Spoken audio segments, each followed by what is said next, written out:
Domenica 31 maggio, visitazione della Beata Vergine Maria. È il 151esimo giorno dall'inizio dell'anno, ne mancano 214 al termine. Il sole sorge alle 5:26 e tramonta alle 20:51. La luna si leva alle 21:41 e tramonta alle 4:46.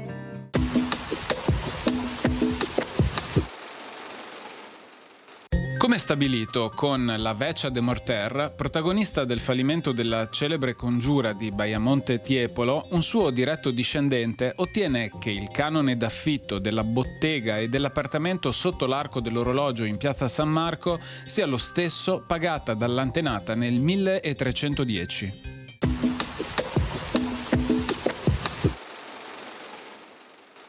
Le previsioni per domani. Tempo variabile, a tratti instabile, con possibilità di precipitazioni sparse e discontinue, anche a carattere di rovescio o temporale.